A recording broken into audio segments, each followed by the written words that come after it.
The opinions expressed here are those of the students and do not necessarily reflect the positions of Tyler Junior College.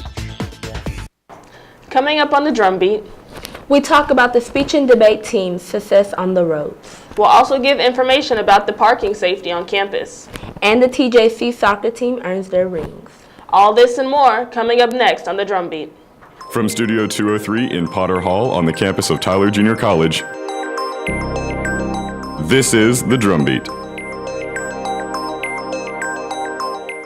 Thank you for joining us. I'm Arlisa Williams. And I'm May Lynn.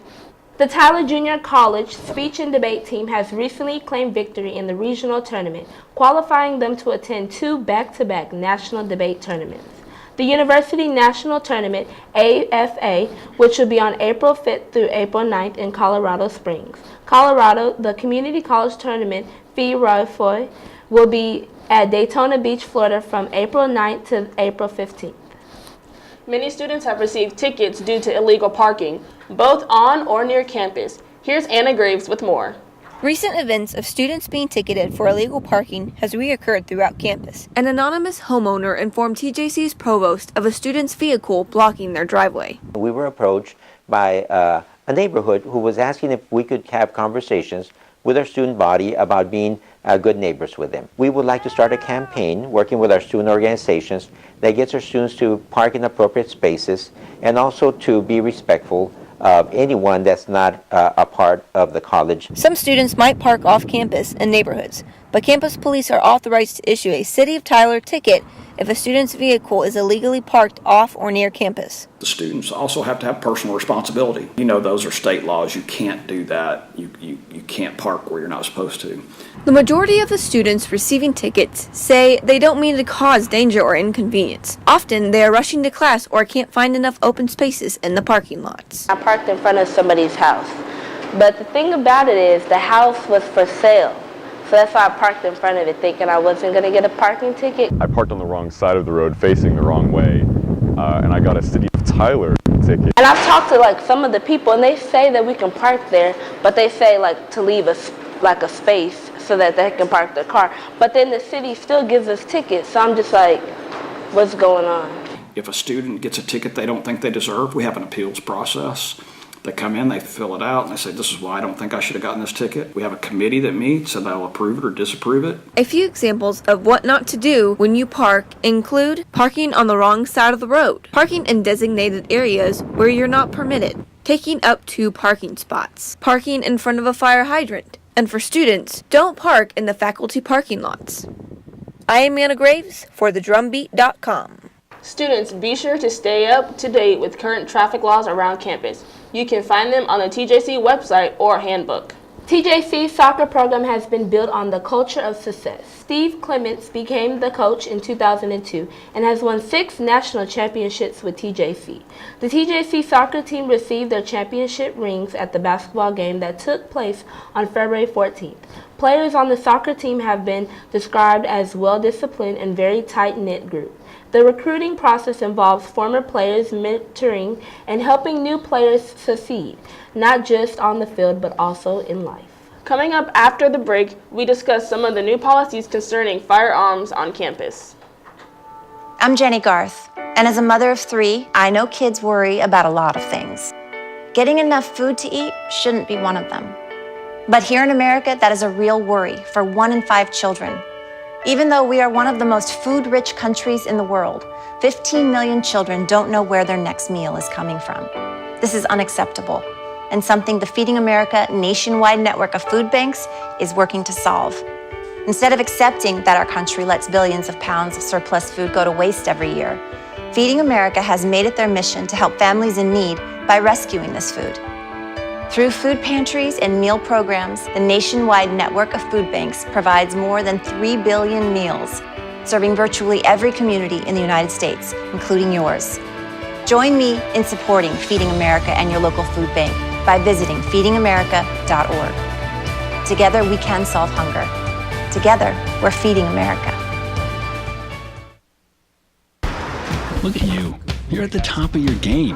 You're unstoppable. Nothing can throw you off track. Wait, is that your car? Uh-oh. Yeah, I saw that coming.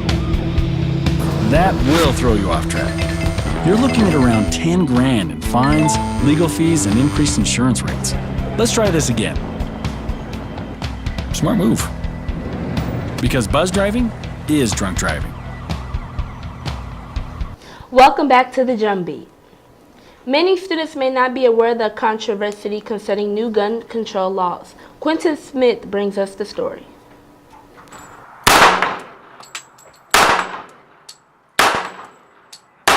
After nearly 15 different mass shootings in the last 3 years, many citizens across the country, primarily students, are demanding stricter gun laws. However, last semester concealed carry was implemented on TJC's campus. Many students are hesitant and skeptical of this new policy in light of recent events. Chief of Police in Chandler, Texas, Kalen Rollins, gave some of his thoughts on these new policies. I know some people, the fear of having weapons on campus is just it's a stigma. You know, we don't really want to see, you don't want to think about guns on campus, but you know, I think it's an individual right. You know, it's a right we have, you know, set by the Constitution. But I say that, you know, if people pass a background and they have trained and they're proficient with a weapon, I think it's a good idea. And really, in that circumstance, when it's concealed, it's even a better idea because people don't see it. Many states and retailers are considering raising the minimum age for purchasing long rifles to 21 years old. Many students across the country are also participating in the National School Walkout as a way to urge Congress to pass more regulatory gun laws.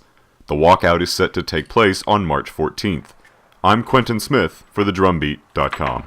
The school walkout will take place on March 14th. Students from around the nation will walk out of schools to protest gun violence. However, TJC will not be participating.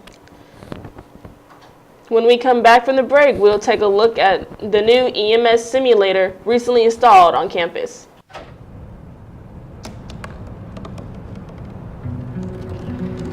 They said I couldn't dream. Called me a piece of trash and swore that's all I'd ever be.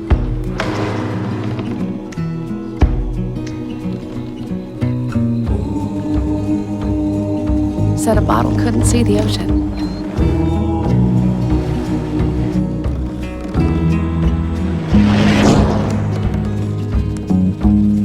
Give up. Go back to the dumpster. But I didn't listen. I made my way.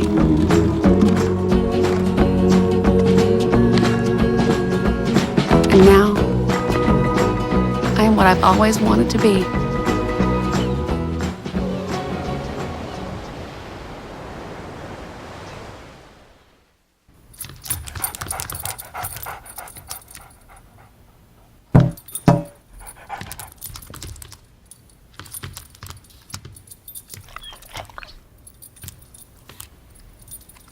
There's a shelter pet who wants to meet you. Meet one today. Visit theshelterpetproject.org. Adopt. Welcome back to the Drum Beat. The students in the medical department are getting a simulator to enhance their learning. The Drum Beat's Anna Graves gives us more. TJC has a new ambulance simulator for EMT and paramedic students. The simulator was purchased in November of 2017 through Perkins Funds, which provides money for health programs and colleges. Basically, it's built just like a real back of an ambulance, the box portion, to prepare them for when they get to go ride ambulances, because part of their training, they're going to go out and do internships where they actually ride along in a real ambulance.